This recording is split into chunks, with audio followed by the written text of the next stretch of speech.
Okay, starting out, factoring polynomials.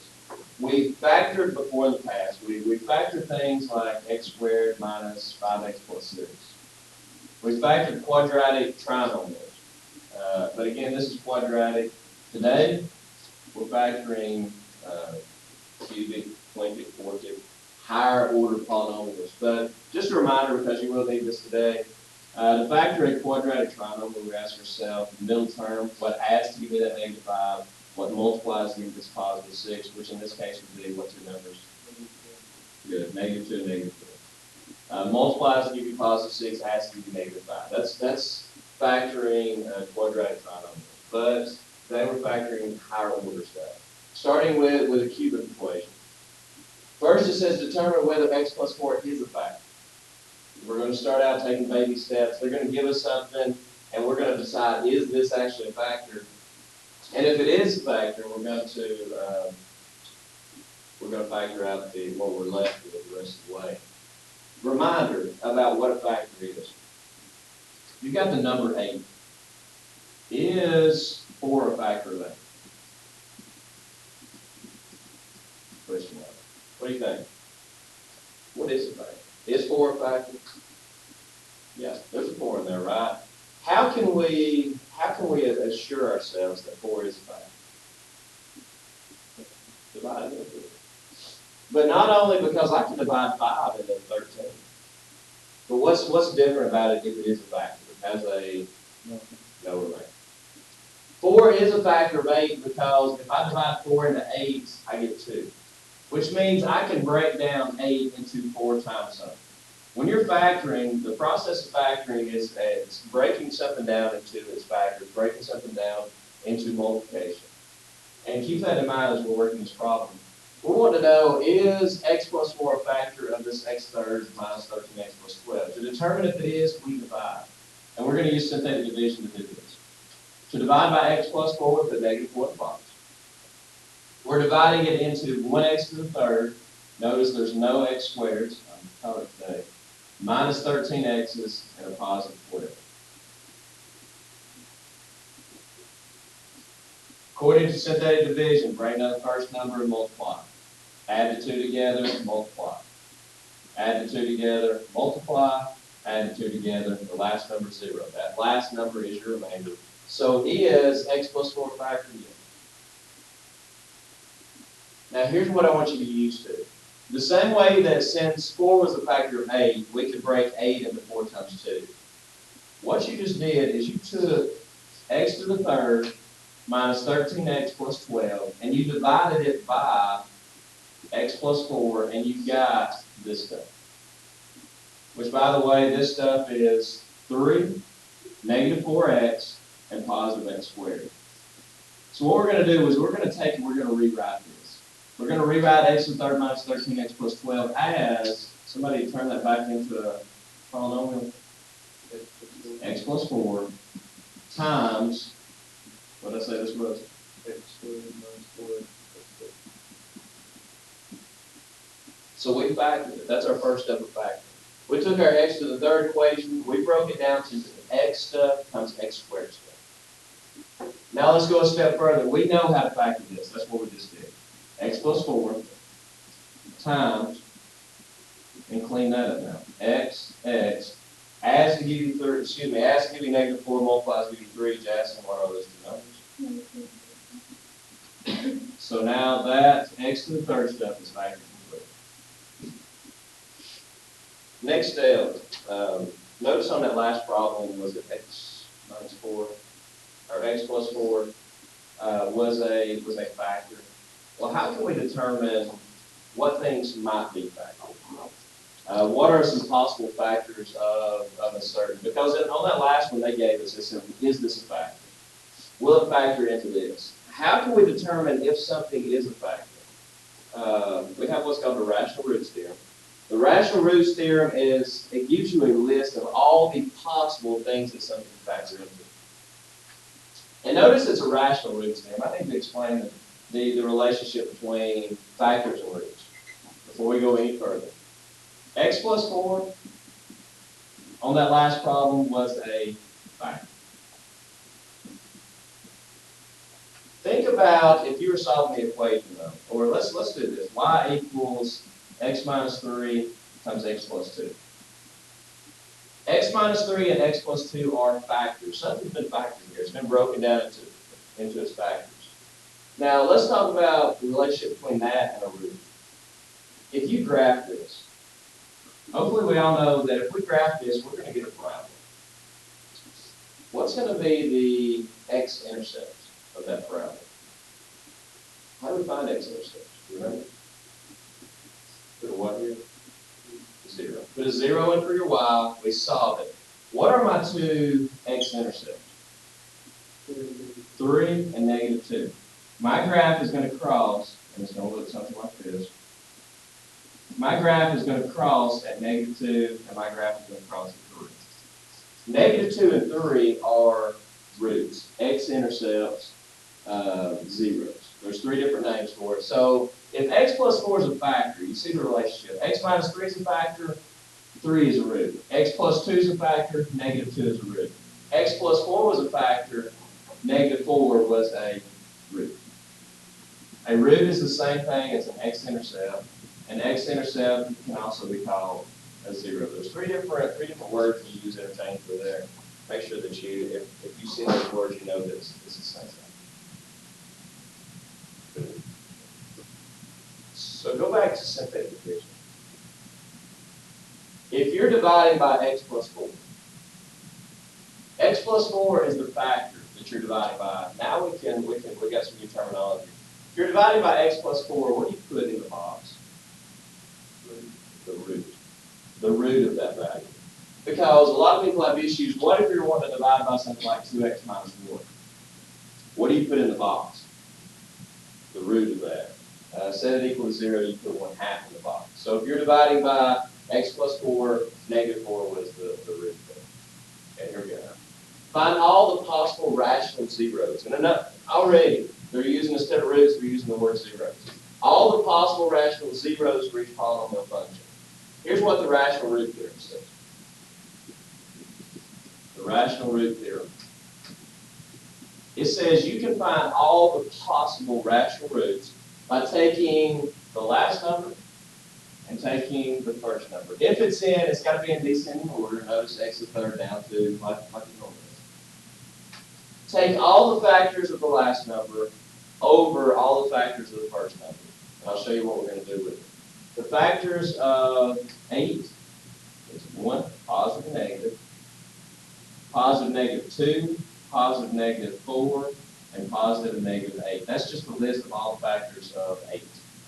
Over all the factors of 3, which is simply positive negative 1 or positive negative 3. The combination of all of those factors are all of your possible rational zeros, the possible rational roots. Let's start with 1 over 1. 1 over 1 is 1. We're going through all the possible combinations of these. 1 over 1, now let's go to 2 over 1. We'll put commas. 4 over 1. And 8 over 1. That's 8. Go through it, start over again. We've used all these. 1 over 3.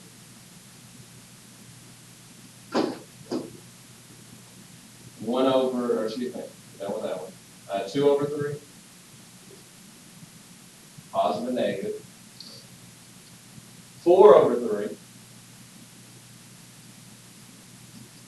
And finally, 8 over 3. That is all your possible rational roots. So my question is, and when I say possible rational roots, we all know what a root is now. A root is where this thing's going to cross the x-axis. That's a root. So how do you know which ones are the roots? We need to go back to the synthetic division. They gave you one, and they said, is this one? Is x plus 4 a factor? Is negative 4 a root? They gave you one to try. You have, on this problem, 1, 2, 3, 4, 5, 6, 7, 8, 16 to try. The positive and negative versions of all those. How do you know which ones work? try to find one that works. You're going to get really good over the next couple of problems at doing synthetic division. But because for now, that's what we're going to do. We're going to test them, and we're going to see which one works. They're not good. Finding all the zeros. Let's work one that way. We're gonna take one problem, we're gonna work it that way, and then we're gonna talk about an easy one.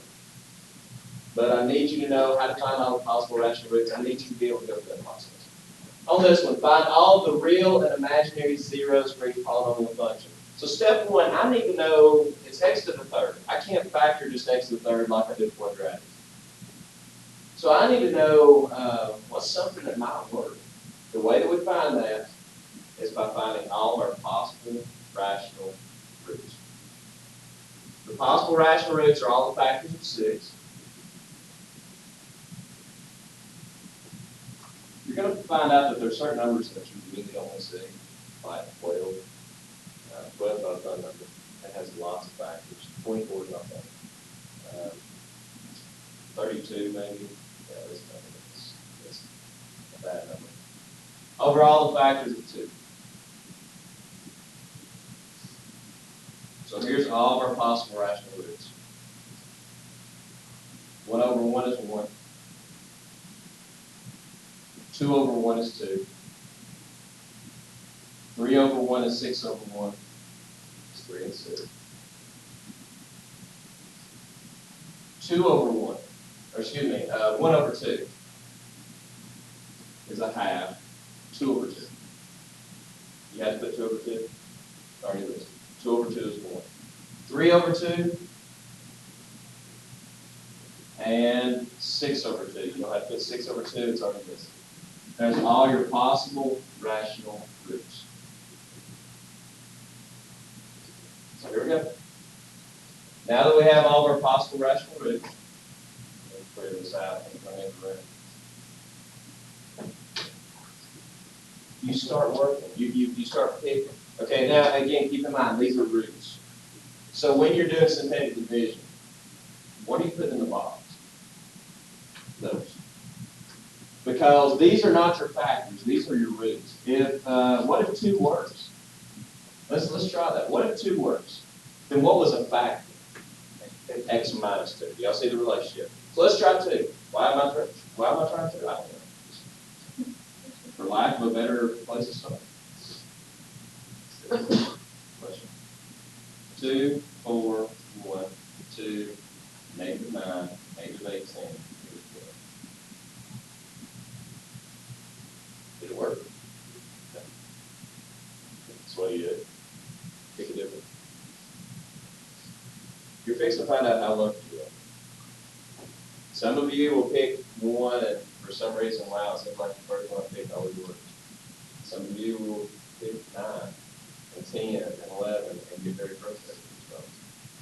But let's go back to something I told you the other day that I said is going to come in handy. I plugged in 2 into my box and it didn't work. But let's go back to, I believe it was called the remainder theorem, that says if I want to do f of 2, if I want to plug 2 into that function, can I not use synthetic division to plug into it? So do you see what you actually just did? Not only did you test to see if 2 was a factor or root, but in essence, in doing that, you also plug 2 into this function. So I'm just going to make a list over here. When I plug in 2, I get negative 12. F of 2 is negative 12. The reason that's going to come in handy, what if you found out that f of 3 was 0.2 or something? I don't know, that's just random. But what if you find out that f of 3 is something really close to your y-axis, or your x-axis? Think about it. If you plugged in, you're using your synthetic division here, and you plug in this value right here, and you got something really close to that x-axis, guess what? You're close to a root. These polynomial functions are smooth functions, meaning that you can draw them without even lifting your finger or your pencil. They're smooth functions. So if you get something really close to 0, negative 12 is not very close to 0, but if you get something that's really close to 0, then I would try another number that's really close to that number. It kind of gives you an idea of what to try. If 2 was close, I'd probably try 3. Okay. So here we go. Positive 2 didn't work. I'm just going to scribble out the positive there. We're still left with negative 2. Somebody can pick one, so they'll probably look at it. Which one? Negative 2. Let's try negative 2. So bring down 2, we get negative 4. Add those two together, negative 7, 14. Negative 11, 14 is 3. 3 times negative 2 is negative 6 is 0. When I plug in negative 2, I get 0. That is a 0 of that function. And not only did you find the 0, but you also factored it in doing so. Because now, since I know that x plus 2 is a factor, and when I divide x plus 2 into that, I get this, then I've broken it down. So what I can do, I can now rewrite f of x equals that stuff as now f of x equals x plus 2 times 2x squared minus 7x plus 3. And why would I want to do that? Because I can factor that. That's quadratic. Once you get it broke down to quadratic, you no longer have to do all this. Now, could you now take this 2x squared minus 7x plus 3 and try to break it down still by using these? Yeah. I don't know why you would want to. You have now a new way of factoring. If you want to make your list instead of factoring like you do normal quadratics, you can make your list and try synthetic division if you find something that works. I'd rather factor by hand. Since the 2 is out front, we're going to have to use bottoms up. Turns it into x squared minus 7x plus 6, which is x minus 6, x minus 1. Since we moved the 2, we divide them both by 2. So my new factored form is x plus 2 times x minus 6 over 2 would be x minus 3 times, since you can't reduce that, bring the bottom up.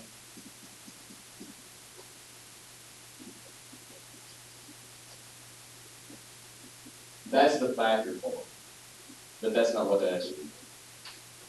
It says find all of the real and imaginary zeros. To find the real and imaginary zeros, I said y equals 0, and I solved it. I have 3 of them. My 3 zeros are now, when you one of them work. If you're negative 2, there's 1 0. Positive 3, there's another 0. And set this equal to 0, add 1 divided by 2, and you get 1/2. There's my third 0. Another one. Find all of the real and imaginary zeros for each polynomial function. Let's list all of our PR, our possible rational roots. All the factors of 8 over all the factors of 3. We like prime numbers. Prime numbers are good. All the factors are 8. 1, 2, 4, 8. Over 1 and 3. All the combinations of those, 1 over 1 is 1, 2 over 1 is 2, 4 over 1 is 4, and 8 over 1 is 8. 2 over 1, or excuse me, 1 over 3, and let's see, 2 over 3, 4 over 3, and 8 over 3. No repeats there. So that's all my possible rational roots. And again, it's all the combinations of your excuse me, last term over your coefficient of your first term. So that's all the possible rational roots. Let's talk about an easier way. So we're going to go through, and this is all the possible rational roots. What is a root? What's another name for a root? A 0 or an x-intercept. That's what you're looking for. You're trying to solve this equation. You're trying to find all the real and imaginary zeros for the polynomial function. So there's all the possibilities. So what's the best way of working this? Why don't you graph it? Instead of going through and trying every one of those and seeing which one will work, why don't you just graph it? Let me type that. We hit graph. and you get some polynomial function. And later on in the chapter, you're gonna talk about basic forms of these polynomial functions. And x to the third, I don't know if you've noticed it yet. X to the third, although it could be a little taller in places, a little skinnier in places, is always up, down, up. It always has that basic shape. Okay? X squared always has the same basic shape, so you can kind of tell what it's going to look like just by seeing what that is. Now let's clean this up and work on this with your graphing. Let's zoom this thing in. Let's change our window because we have lots of wasted space over here. We have lots of wasted domain. So let's only run this from like -2 to 4 maybe. So go to your window, change the window from -2 to 4. Let's see if that makes your graph look better. And even though, I mean, you could change your Y, but we kind of know what it does. We're only concerned with this, and this, right? Does that give you an idea about what to change? Each tick mark, notice on my window, my X scale and my Y scale, each tick mark counts as 1. So this is 1. Your first 0 is not quite 1. Your second 0 is a little bit bigger than 3. And this -0 is a little bit smaller than -1. So now, what do you want to try? Should we try 1, 2, 4, or 8? They're not going to work. Okay, we only need one that works. What do you think this is? I would say 2/3. It's less than 1. It's a little bit over the half, right? I would say 2/3 is probably pretty accurate. So we're going to test 2/3. 2/3 goes in the box. 3, -8, -8, and 8 goes next to it. We're saying is 2/3 a root here? Write down 3 and multiply. What's 2/3 times 3? 2. -8, 2 is -6. And you'll learn this. If something works out, because you probably thought this is going to be a nightmare having to use 2/3. For some reason, if it works out, look what you always have down here. It usually ends up being multiples of 3. It turns out kind of nice. 2/3 of -6. Let me show you how to do this in your head. What is 1/3 of -6? -2. Just divide by 3. Take a third. And then 2/3, therefore, since 1/3 is -2, 2/3 would be -4. 2 of it. -8, -4 is -12. 2/3 times -12. 1/3 of -12 is -4, so 2/3 would be -8. Amazingly it worked. First time. So you just broke it into x minus 2/3. If 2/3 is the root, x minus 2/3 is the factor, and 3x squared minus 6x minus 12. That's your new g of x. Something else to point out. When you use fractions, look what you're left with. Austin, see anything in common? They all have factors of 3. This will happen every time you have fractions. Every time that you're using synthetic division with a fraction, you're going to have, well, I say every time, most of the time, you're going to have a factor, whatever that bottom was, you're going to have a factor over here under that. Take that factor and pull it out front. So we're going to pull the 3 out of that. We're going to clean this up some. Pull 3 out of 3x squared, you're left with x squared, -2x, and -4. And if you just want to clean it up, if you just want to get rid of these fractions, whatever you pull out, you could always distribute that just to get rid of that fraction. It just works out like that. Because look, if you do multiply that back out, 3 times x is 3x, and 3 times -2/3 is going to -2.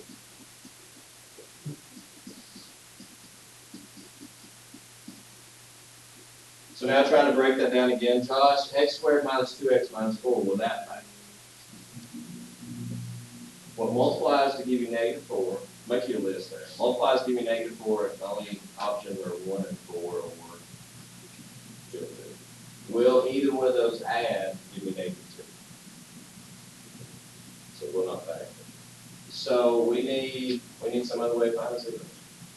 We know one of them. One of my zeros is obvious. Set this equal to 0, or just look right here either way. 2/3. That's 1. Now, what if I had left it like this? How do you set that equal to 0? Can't. 3 will never equal 0, so what can you do? You just, if you left it here, you could have dumped that. One of your zeros is 2/3.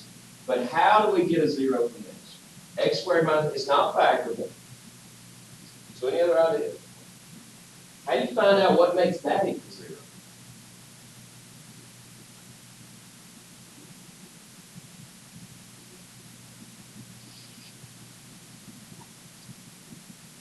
What red one?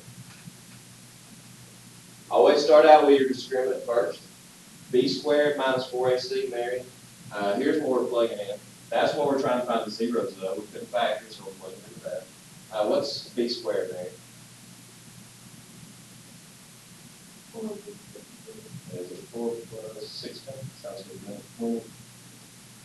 That's your discriminant. B squared is 4 minus 4 times 1. Yeah. So now let's plug in the rest of it. Negative B is 2, plus and minus, square root of 20. Seth, break that down for me. Good. So 2 plus and minus square root of 2 root 5 over 2a, which we can, that would be very easy to distribute properly there. Your other two answers are 1 plus and minus root 5. And that is two answers. 1 plus root 5, 1 minus root 5, those are the other two zeros. Just throwing this out there, we'll learn about it later, but you might need to know it now just to make things a little bit easier. You might have already noticed. X to the third, how many zeros does that have? 3. X to the fourth, how many do you think it'll have? 4. X to the fifth, not 5. X to the sixth, not 6. Sometimes they'll repeat though, because some of you might be saying, but a parabola, it's x squared, but sometimes it only has one solution. But it has one solution with a multiplicity of 2. That solution is a solution class. It'll always, if it's x to the third, it'll always have 3 factors, and we'll have 3 solutions. They're not always unique solutions, but we'll have 3. Which this leads to what I just said leads to simply this multiplicity of roots. If a factor x minus c, and we know that can be x minus 2, x minus 3, it can be x plus 4. If a factor occurs k times in the complete factorization of the polynomial, then c is called a root of multiplicity k. That makes no sense. Let me tell you what that is. X squared minus 2x plus 1 equals 0. Factors into x minus 1 times x minus 1. I just told you this should have 2 solutions. It does. What are the 2 solutions? 1 and 1. 1 is a solution, or a root, or a x-intercept, or a 0. 1 is a solution of multiplicity 2. It's a solution clause. That's all that says. If something's a solution, if something's a factor multiple times, then it has that solution of multiplicity. And now this next part is pretty neat. If something has an odd multiplicity, if 1 is a root 3 times, then the graph crosses the x-axis at that point. If something has an even multiplicity, think about what that graph would ever look like. That's a parabola, correct? Y equals x squared minus 2x plus 1, that's a parabola. Does it cross there? Does it cross at 1? Remember what we said about it? How in the world can a parabola only have one solution? It touches. It comes down, it touches it, and then it goes back in. If something is a factor or a root an even number of times, it doesn't cross. The graph will cross, the graph will touch. Once again, if it's a factor or a root an odd number of times, it crosses like once. If something's a root once, it'll cross that. If something's a root an even number of times, it will cross, it will touch. Look at this problem. We have 2 roots here. Raj, what are they? What makes this equal to 0?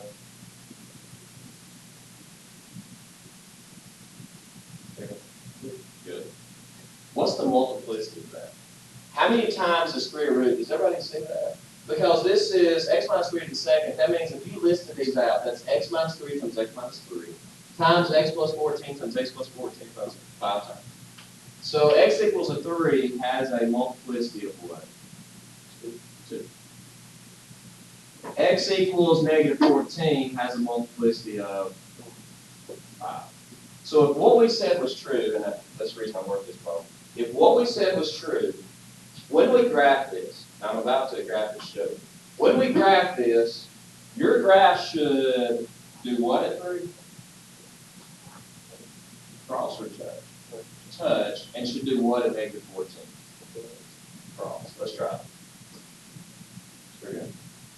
X minus 3 to the second times x plus 14 to the fifth. I'm going to go to Zoom Standard before I can go into that. Zoom Standard, Zoom Standard. Here's your graph. At 3, well, there you go. Let's go back and tell me something. X minus 3 to the second, x plus 14 to the fifth. So there we go, let's graph it. Here's what the graph will look like. You're going to cross at negative 14. You're going to touch at positive 3. So you're going to have, let's see, that's positive. So it's going to come up, then it's going to come down, it's going to touch. So it'll look something of that nature. Yes, it's a graphic calculator works.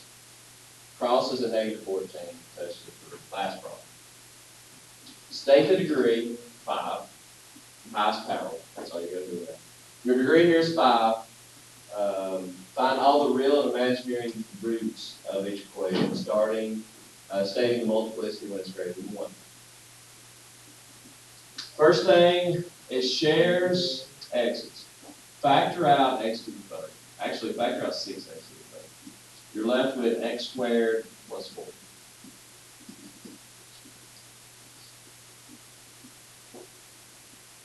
Will x squared plus 4 cancel? Or, excuse me, factor?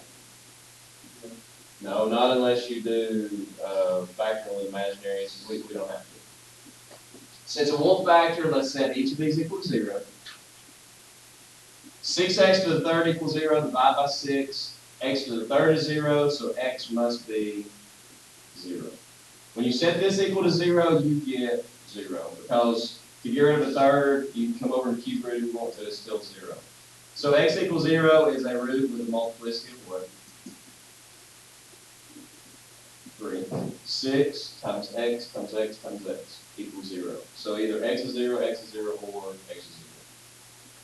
Then we've got to set this equal to 0. X squared plus 4 equals 0. Don't forget your imaginary section.